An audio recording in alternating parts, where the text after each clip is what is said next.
Hello बच्चों, welcome back. आज हम फिर से magnetic effect of electric current पे एक नया टॉपिक लेकर आए हैं जो आपके बोर्ड्स के लिए बहुत ही इंपॉर्टेंट है। तो चलिए शुरू करते हैं हम अपना अगले क्वेश्चन के साथ। ठीक है, तो हमारा सबसे पहला क्वेश्चन जो कि बोर्ड के लिए बहुत इंपॉर्टेंट है, 2 मार्क्स, मैग्नेटिक फील्ड लाइंस है क्या। ठीक है, वैसे तो क्वेश्चन में है कि मैग्नेटिक फील्ड लाइंस का प्रॉपर्टीज लिखी है। हम जानबूझ के इसमें 6 प्रॉपर्टी रखे हुए हैं।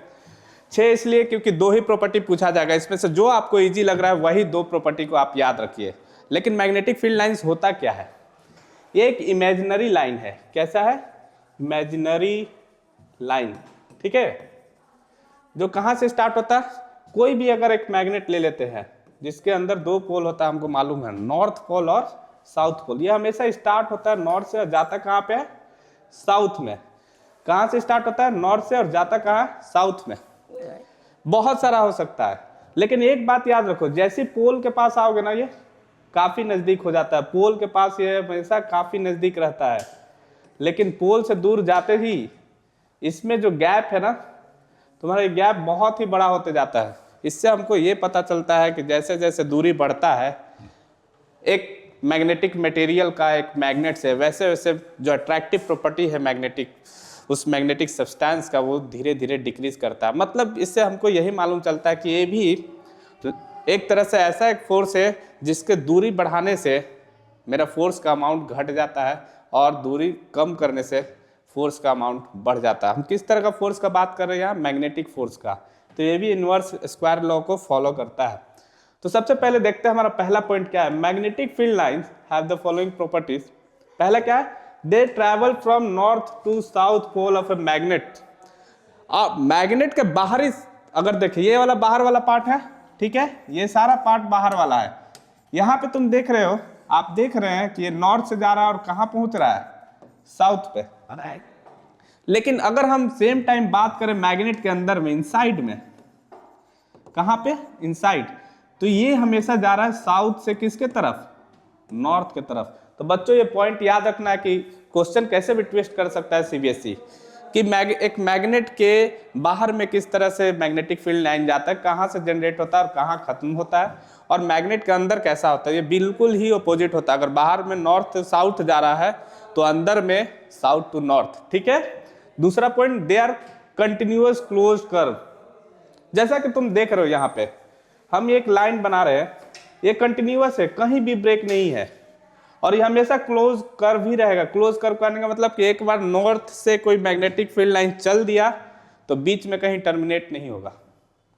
बीच में कहीं टर्मिनेट नहीं होगा। वो कहाँ टर्मिनेट होगा? साउथ पोल पे पहुंचने के बाद ही। ठीक है बच्चों। और कभी भी एक मैग्नेटिक या एक मैग्नेटाइज सरफेस है तो मैग्नेटिक फील्ड लाइन उससे हमेशा ही नॉर्मल रहेगा। नॉर्मल कहने का मतलब क्या है? लाइट चैप्टर में पढ़ते हैं नॉर्मल वर्ड बार बार, उसका मतलब है 90 डिग्री या परपेंडिकुलर। ठीक है, 90 डिग्री या परपेंडिकुलर, सरफेस से हमेशा ही परपेंडिकुलर रहेगा। टैंजेंट ड्रॉ करेंगे। ठीक है, इस डायग्राम को हम मिटाते हैं एक बार और फिर से एक्सप्लेन करते हैं। टैंजेंट मतलब क्या है? टैंजेंट का मतलब क्या होता है आपके पास? अगर ये एक मैग्नेट है और हम मान के चलते हैं कि एक मैग्नेटिक फील्ड लाइन ऐसे गया, ठीक है, नॉर्थ से निकल के साउथ में, तो टैंजेंट का मतलब है कि एक ऐसा लाइन बनाए, एक ऐसा लाइन बनाए जो कि इस कर्व पे एक ही जगह टच करेगा। ये क्या देगा हमको? ये डायरेक्शन देगा। किसका? मैग्नेटिक फील्ड लाइंस का। ठीक है, एट दैट पॉइंट। ठीक है, एट दैट पॉइंट मतलब इस पॉइंट पे किस डायरेक्शन में मैग्नेटिक फील्ड जा रहा है?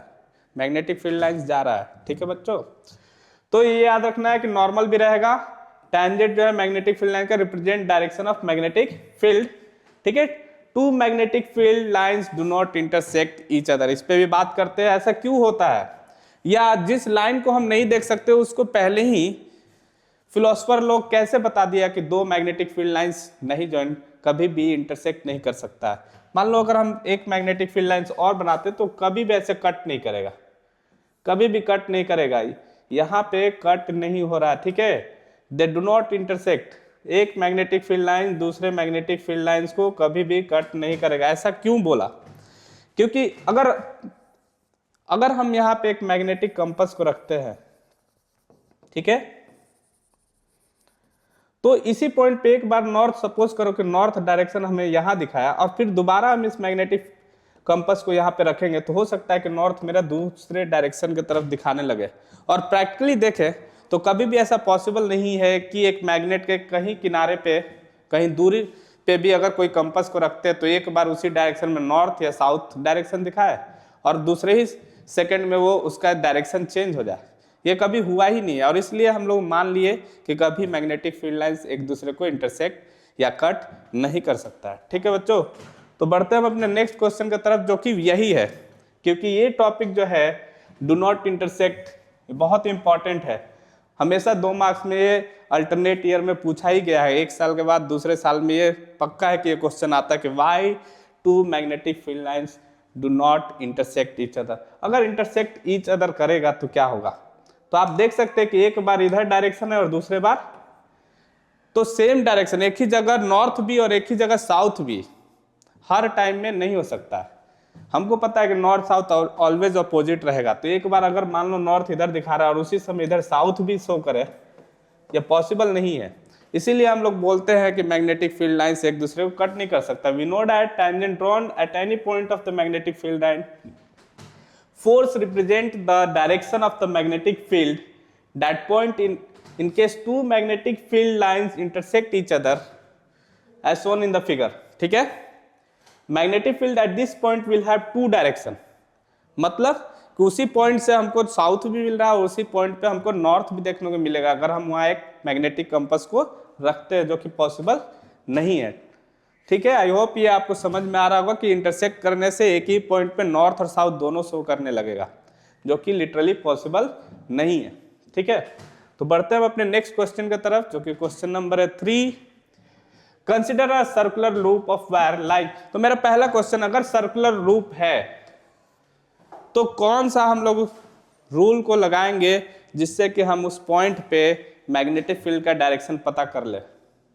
बहुत इंपॉर्टेंट है, बार बार पूछा गया क्वेश्चन कि एक करंट कैरिंग कंडक्टर का मैग्नेटिक फील्ड को निकालने के लिए कौन सा रूल यूज करते हैं।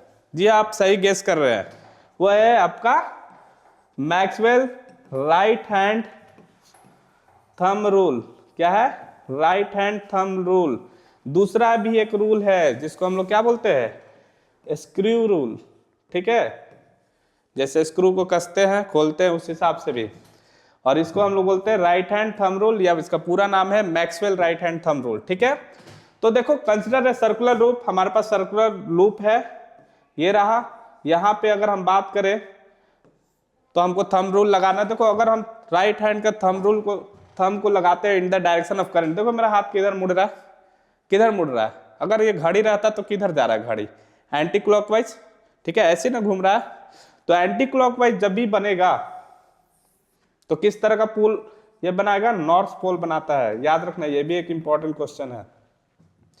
और यहाँ पे ये ही डायरेक्शन मेरा क्या हो रहा है? नीचे की तरफ जा रहा है, तो ये कैसे जा रहा है? क्लॉकवाइज। ठीक है, क्लॉकवाइज में क्या बनता है हमारा? South pole. ठीक है बच्चों, देख ही रहो। तो हम इसको ड्रॉ करना आसान है, हालांकि क्वेश्चन में सिर्फ आपको राइट हैंड थंब रूल लगा के मैग्नेटिक फील्ड का डायरेक्शन बताना था, जो कि इसमें बना ही हुआ है। अगर हम एक सर्कुलर लूप भी ले लेते हैं, ठीक है, यहाँ पे करंट जा रहा है, थंब रूल लगाते हैं राइट हैंड थंब रूल, कभी भी करंट कैरिंग कंडक्टर के अंदर सर्कुलर लूप बनता है, ये हमेशा जाएगा एंटी क्लॉकवाइज। ठीक है, और यहाँ पे ये डाउनवर्ड है, यहाँ पे भी सर्कुलर लूप ही बन रहा है, ये कैसा बनेगा आपको? क्लॉकवाइज। ठीक है, समझ में आ रहा है ना बच्चों? I hope Maxwell right hand thumb rule को कैसे हम लोग यूटिलाइज करते हैं, कैसे इसको हम लगाते हैं किसी भी करंट कैरिंग कंडक्टर में, आपको समझ में आ रहा होगा। तो हम लोग बढ़ते हैं अपने नेक्स्ट क्वेश्चन की तरफ, जो कि क्वेश्चन नंबर 4। काफी इंटरेस्टिंग क्वेश्चन है, थोड़ा सा कंसेप्चुअल भी है, कॉम्पिटेंसी बेस्ड क्वेश्चन भी है। Choose the correct option. Magnetic field inside a long straight solenoid carrying current. क्या हो सकता है? क्या बोल रहा है कि एक सोलेनोइड है, ठीक है, मान लो कि इसमें हम एक बैटरी से कनेक्शन देते हैं इसको, ठीक है, और बोल रहा है कि इनसाइड में, मतलब कोई एक पॉइंट ले लेते हैं हम यहाँ पे मैग्नेटिक फील्ड क्या होगा? क्या वो जीरो हो सकता है? नहीं, क्योंकि हमको मालूम है कि ये इधर से भी कॉइल 3 है और इधर से भी कॉइल 3 है, तो जाहिर सी बात है बीच में जो भी फोर्स होगा, इस किनारे पे अगर B है तो यहाँ पे 2B हो जाएगा, क्योंकि दोनों दो साइड से दो फोर्स लग रहा है। ठीक है बच्चों, तो डिक्रीज होगा as we move towards the end, बिल्कुल सही है, क्योंकि यहाँ पे अगर 2B है तो इधर जाने पे सिर्फ B बच रहा है, मतलब आधा हो जा रहा है। इधर भी जाएंगे तो क्या हो जा रहा है? आधा हो जा रहा है। तो मेरा ये ऑप्शन तो सही है। हम लोग अब बात करते हैं थर्ड ऑप्शन का, increases as we move towards the end, तो ये तो होगा ही नहीं, क्योंकि नंबर्स ऑफ कॉइल्स क्या हो रहा है? घट रहा है। सेम एट ऑल पॉइंट, ये भी पॉसिबल नहीं है, क्योंकि सोलोनॉइड के अंदर मैक्सिमम फोर्स रहता है सेंटर में, और किनारे में क्या रहता है? कम रहता है। क्यों? क्योंकि नंबर ऑफ टर्न्स जो या कॉइल का बात कर रहे हैं हम, वो घटते जाता है जैसे जैसे हम किनारे के तरफ जाते हैं। बढ़ते हैं अपने नेक्स्ट क्वेश्चन की तरफ। Which of the following properties of a proton? देखो यहाँ पे हम बात करते हैं तीन तरह का चार्ज का बात करते हैं, इलेक्ट्रॉन भी है, प्रोटॉन भी है और न्यूट्रॉन भी है। यहाँ पे बच्चों ये याद रखना है कि हमारे पास ये क्वेश्चन जो है किसी भी फॉर्मेट में आ जाएगा। इलेक्ट्रॉन जाएगा एक मैग्नेटिक फील्ड में तो क्या हो सकता है, प्रोटॉन जाएगा तो क्या हो सकता है, या न्यूट्रॉन जाएगा तो क्या हो सकता है। सबसे पहले हम न्यूट्रॉन से स्टार्ट करेंगे, क्योंकि न्यूट्रॉन जो है तुम्हारा न्यूट्रल होता है, और जब तक इसमें चार्ज ही नहीं है, ना पॉजिटिव है ना ही नेगेटिव, तो इसको मैग्नेटिक फील्ड में जाने से कुछ भी इफेक्ट नहीं होगा। पर अगर इलेक्ट्रॉन जाता है तो तुम्हें पता है इलेक्ट्रॉन अगर ईस्ट जाता है, ईस्ट की तरफ मूव कर रहा है, सपोज करो कि एक इलेक्ट्रॉन है और वो ईस्ट के डायरेक्शन में जा रहा है, ईस्ट, तो आपको पता है कि इलेक्ट्रॉन का जिधर भी डायरेक्शन होगा उसके ठीक अगेंस्ट में हमारा करंट का डायरेक्शन होता है आई, पता है ना। हम लोग कन्वेंशनल डायरेक्शन को यूज करते हैं जो कि है पॉजिटिव टू नेगेटिव, पर इलेक्ट्रॉन जाएगा तो negative to positive.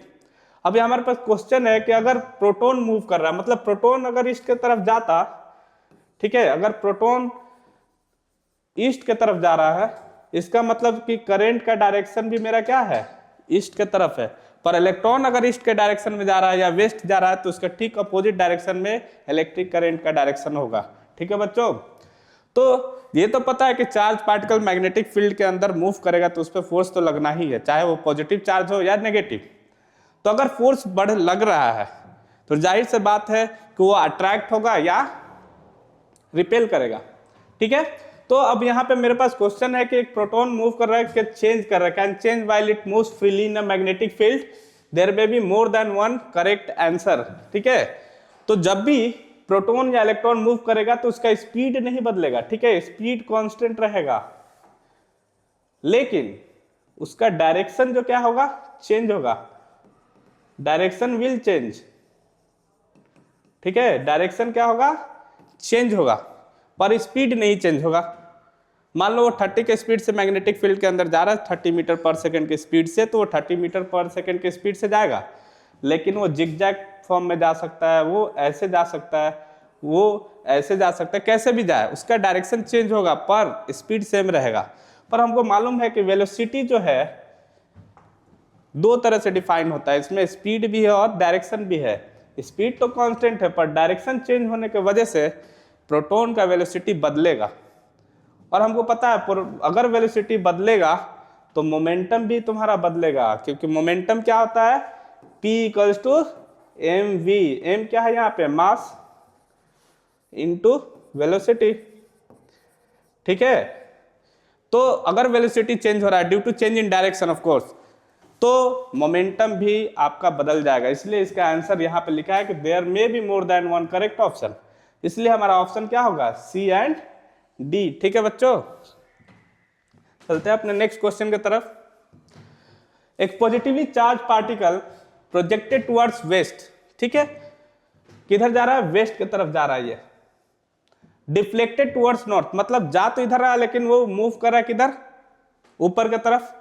The direction of magnetic field, अब हमको पता है कि फोर्स किधर लग रहा है, करंट किधर जा रहा है, क्योंकि पॉजिटिव चार्ज जिधर जाता है उधर ही करंट का डायरेक्शन होता है, अभी जस्ट हमने बताया था।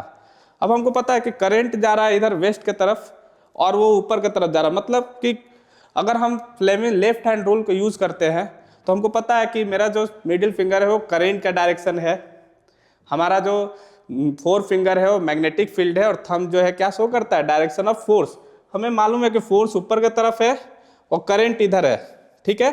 तो अब बताओ बच्चों कि ये मैग्नेटिक फील्ड क्या कर रहा है, मैग्नेटिक फील्ड जो है इस डायरेक्शन में बन रहा है, ठीक कैमरा की तरफ। इसका मतलब कि वो इस प्लेन से बाहर आ रहा है, तो बाहर आने का सिंबल क्या होता है, ये। और मैग्नेटिक फील्ड कॉपी अगर प्लेन के अंदर जा रहा है तो सिंबल कैसा रहता है, ऐसा, क्योंकि हम इसको बनाते हैं एक एरो के तरह, एरो के पीछे वाला पार्ट क्रॉस और आगे वाला पॉइंट एकदम पॉइंटेड रहता है, ठीक है बच्चों।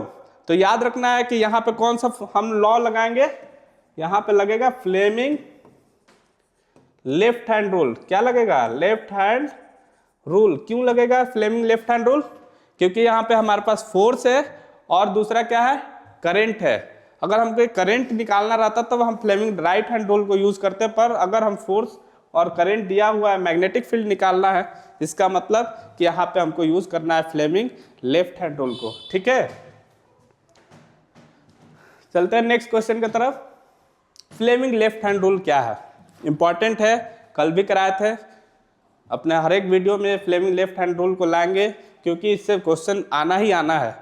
फ्लेमिंग लेफ्ट हैंड रूल कहाँ यूज करते हैं, यूज करते हैं इलेक्ट्रिक मोटर के लिए। कहाँ यूज करते हैं, इलेक्ट्रिक मोटर, ठीक है। जहां भी मोटर यूज होगा वहां एक ही रूल पे काम करता है। कभी भी एक करंट कैरिंग कंडक्टर को एक मैग्नेटिक फील्ड के अंदर रखते हैं तो उस कंडक्टर पे एक फोर्स एक्सपीरियंस होता है, और उसी प्रिंसिपल पे एक इलेक्ट्रिक मोटर काम करता है। वो फोर्स किस डायरेक्शन में लगेगा, कि ईस्ट के तरफ है, अपवर्ड है, डाउनवर्ड है, उसको हम लोग पता करते हैं किससे, फ्लेमिंग लेफ्ट हैंड रूल से। कैसे पता करते हैं, फ्लेमिंग लेफ्ट हैंड रूल से। तो फ्लेमिंग लेफ्ट हैंड रूल है क्या, अपने लेफ्ट हैंड का तीन फिंगर को, three fingers that is thumb, four finger और मिडिल फिंगर को म्यूचुअली परपेंडिकुलर रखना है, जैसे हम यहाँ पे एक फिगर में भी शो हो रहा है, ठीक है। अगर आपके पास दो चीज नोन है, क्या क्या, मैग्नेटिक फील्ड मतलब फोर फिंगर का डायरेक्शन, और इलेक्ट्रिक करंट जो कि है मिडिल फिंगर, दोनों को सबसे पहले प्लेस करिए। फील्ड को करंट मान लो इस डायरेक्शन में आ रहा है या ऐसे जा रहा है, कहीं भी जा रहा है, तो थंब जिधर पॉइंट करेगा ना उसी डायरेक्शन में वो कंडक्टर मूव करेगा जिसमें वो करंट फ्लो कर रहा है, ठीक है बच्चों। समझ में आ रहा है कि नहीं। तो सबसे पहले देख लो फ्लेमिंग लेफ्ट हैंड रूल क्या करता है, स्ट्रेच करना है किसको, फोर फिंगर को, मिडिल फिंगर को और थंब को। क्या करना है, कैसे, ऐसे कि वो तीनों एक दूसरे से परपेंडिकुलर हो, तीनों फिंगर एक दूसरे को परपेंडिकुलर है, ठीक इस तरह से। Four finger gives the direction of magnetic field, middle finger gives the direction of current, then the thumb will give the direction of the force experienced by the current carrying conductor, ठीक है।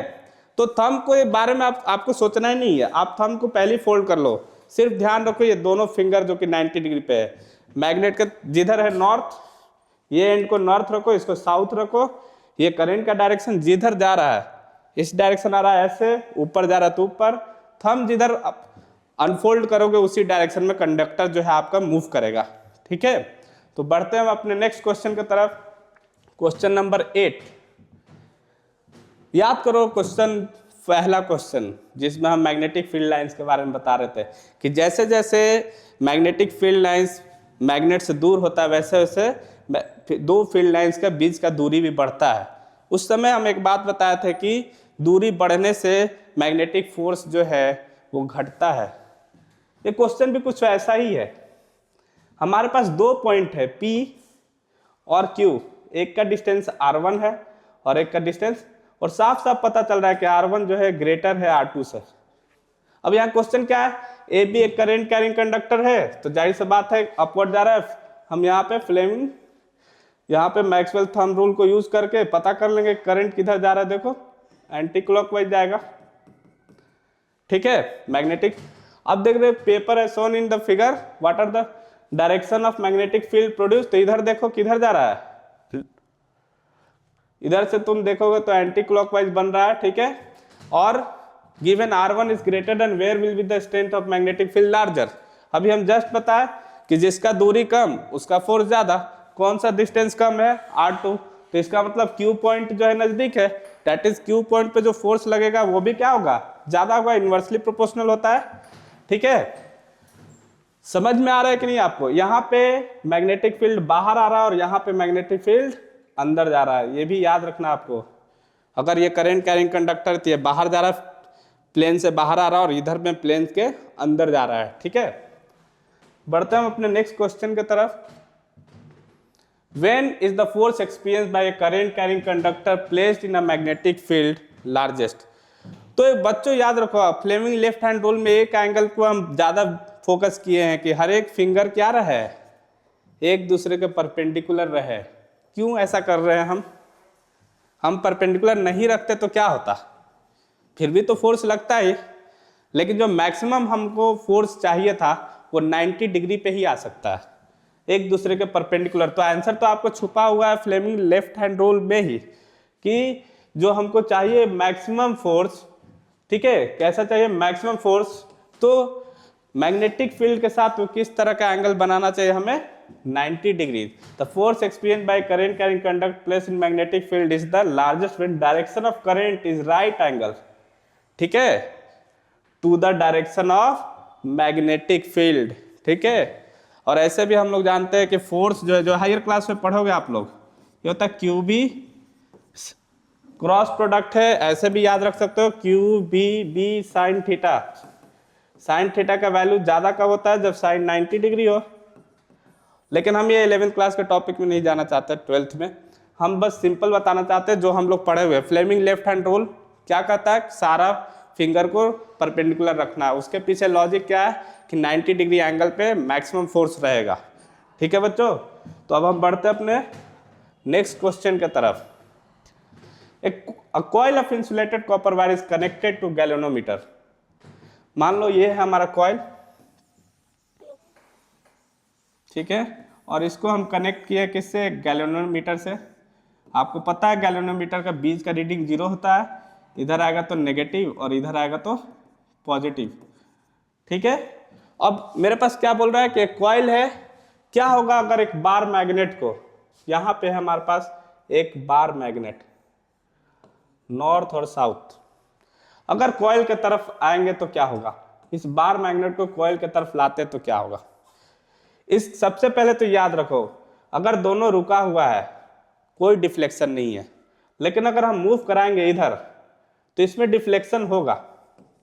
ठीक है, और मान लो कि deflection तुम्हारा left की तरफ हुआ, मतलब कि ये मैग्नेट को लाने से डिफ्लेक्शन मेरा एरो जो है इस साइड चला गया, थोड़ा गया ज्यादा रहा, वो तो हमारे स्पीड पे डिपेंड करेगा। ठीक है, कितना स्पीड से हम इस मैग्नेट को कॉइल की तरफ ला रहे हैं। लेकिन याद रखो, जैसे हम इसको दूर ले जाएंगे तो डिफ्लेक्शन का डायरेक्शन भी चेंज हो जाएगा। पुश्ड इनटू द कॉइल मतलब डिफ्लेक्शन होगा, मान लो लेफ्ट की तरफ हो रहा है, तो जब विड्रॉ करेंगे कॉइल से मैग्नेट को तो डिफ्लेक्शन तब भी होगा, लेकिन जो उस समय लेफ्ट की तरफ डिफ्लेक्शन हो रहा था वो अब राइट की तरफ होगा। अगर स्टेशनरी है नो डिफ्लेक्शन, ठीक है, क्या होगा? No deflection. ऐसा क्यों हो रहा है पता है? लेंज लॉ, एक लॉ है हमारे पास लेंज के थ्रू दिया हुआ। देखो, एक कॉइल के पास जब भी मैग्नेट को मूव करते हैं ना, तो कॉइल के अंदर जो करंट प्रोड्यूस होगा, जो इंड्यूस होगा, वो हमेशा कॉज को अपोज करता है। मतलब हम इस नॉर्थ पोल को इधर लाने की कोशिश कर रहे हैं ना, ठीक है, तो यहां भी नॉर्थ पोल ही बनेगा इस एंड पे। क्यों? क्योंकि नॉर्थ नॉर्थ एक दूसरे को रिपेल करे, ताकि मैग्नेट जो है कॉइल के अंदर ना आ पाए। तो जब नॉर्थ पोल बनता है तो करंट का डायरेक्शन कैसा बनेगा? Anti clockwise. और जब दूर जाता है तो कॉइल के अंदर का जो करंट प्रोड्यूस होगा चाहता है कि मैग्नेट दूर ना जाए, इसलिए उस समय वो क्या बन जाता है? South pole. और इसीलिए तुम्हारा डिफ्लेक्शन जो है बार बार चेंज होता है। ठीक है, जब स्टेशनरी है, किसी तरह का मैग्नेटिक फील्ड लाइंस में चेंज नहीं आ रहा है, फ्लक्स में चेंज नहीं आ रहा है, इसलिए गैल्वेनोमीटर के अंदर भी कोई करंट प्रोड्यूस नहीं हो रहा है। ये सब चीज हम लोग डिटेल में देखेंगे जब हम इस चैप्टर को डिटेल में पढ़ाएंगे। अभी तो हमारा एक ही फोकस है, आपका CBSE एग्जाम, जिसमें आप अच्छे से अच्छे नंबर लाए। ठीक है, तो इसी के साथ हम इस सेशन को यहीं खत्म करते हैं।